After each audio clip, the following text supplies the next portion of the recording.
There's a young black guy sitting next to me on this flight. His phone rang and it said baby doll. I dare him to try and holler and say he's singled. Wait, how can someone be minding his business, you invade his privacy and assume he wants to talk to you, then make up a scenario in your head and be offended in advance? Is everything alright with you, dear? Whoa, careful, don't call a dear there. That's gonna be, whoa. Murdered by Words, where we look at the best insults, comebacks, and roasts on the internet, put them all together, and just laugh at people getting made fun of, because they usually deserve it. Enjoy! Breaking news! US births declined for the 6th straight year in 2020 as the pandemic accelerated a trend that has been building for the last decade.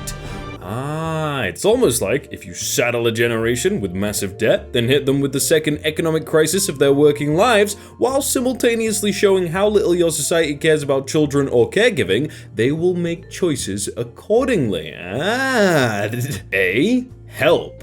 B. You make a raft. Victim mentality will get you killed. No one is coming. It's up to you.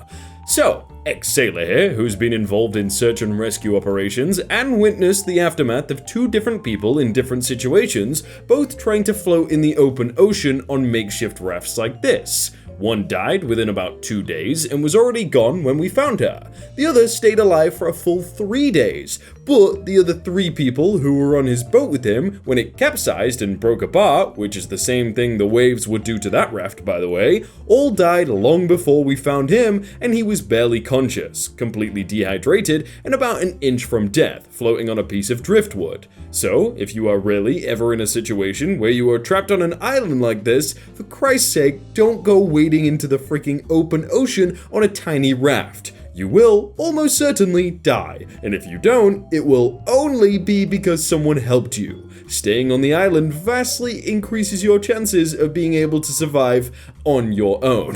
Depending on how big this desert island is, it's either, survival or a vacation. Because if I can survive, then that's a vacation for me. I don't have to talk to anyone. People are gonna be like, just no stress. Well, probably some stress, but less stress. Bill Gates won't join the space race. He wants to eradicate malaria and tuberculosis, etc. Yeah, because that vaccine before malaria mutated generations of black folks' cells and gave us sickle cell that still has no cure. Wonder why we don't want to take the current vaccine. So the vaccine for malaria that was only approved this year caused 20,000 years of evolutionary mutations into sickle cell to fight malaria. Got it. I'm surprised that person managed to decipher what they were trying to say, because I don't know what they were trying to say that. It's really funny to take Spanish with people from different Spanish-speaking countries, because the ones from South American countries are like, yeah, no one uses vosotros, we don't know what it's doing here. And the ones from Europe are like, if you don't give our beloved second person plural its due respect, the hounds will find you. Why would they speak Spanish in Europe? Spain? But, Spanish is a language, but it's not a nationality. They speak Spanish in Mexico and Puerto Rico and stuff, but it's not like there's a place called Spania full of Spanish people. Yeah, I love how Tumblr is full of people who aren't afraid to hang around on the bottom rung of the moron ladder. You make me feel better about every stupid thing I've done in my life, including the time I glued fake mustaches to my eyebrows. You know what? I feel like I respect you more for gluing fake mustaches to your eyebrows than I do someone who spelled Puerto Rico, Port-O-Rico. I don't know why, I just do. I remember hearing that John Scalzi will either write for 4 hours or 1,000 words per day. I don't even think he could be called a full-time writer if he only works half a day or less. If writing is all you have to do, and you've got an advance, and you don't churn out 3,000 words in composition a day, you're not competent enough to be a full-time writer.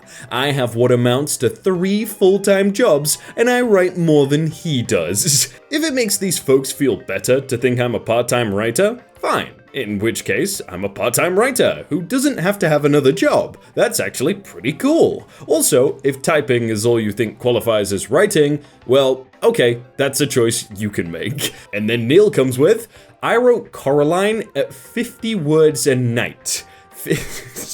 Like, it's really impressive that you can type like 3,000 words a night. Like, wow, that's a lot of words, okay? But does anyone want to read your 3,000 words? That's the big difference. You see, a lot of people have seen Coraline and read Coraline, yeah, but your 3,000, I've never heard of you. So that's a thing. This guy replying to a Verge article that said, literally no one has 18 minutes to spare to watch this. And then his bio said, works for Microsoft. Oh, works for Microsoft. Just watch it while you're waiting for a Teams meeting to load. Bro, they take too long. Like, if anyone ever uses that, I'm like, no, we're not. Like, if they say, oh, I need to do a meeting on Teams. No, I'm not doing it. People, do not let schools tell you that your children are required to learn to read. People lived for 2,000 years before the Bible was written, and they did just fine. I've done my own research, and I can tell you there is definitely a link over time between the percentage of children taught to read and the number of kids who were diagnosed with autism. Ah, and did you know that most literacy programs are owned by big book companies? Wake the F up. There is such a thing as herd literacy. We can hear other people reading. If enough people learn to read, it means not all of us have to. Do not let them tell you that you can't work or go to school or shop in certain stores just because you exercise your right not to read. That is a violation of your rights. Children shouldn't get experimental vaccines. Yeah, my comment was about books, but Patria, I am proud of you for exercising your right to not learn to read. Yep. Yes, that didn't used to be a bad word at all. When I was a kid, my mother worked at a place called Center for the Oh, she was a stay-at-home mum? Oh, yeah, you know, you used to be able to use the word, but not anymore. That was a good burn, though.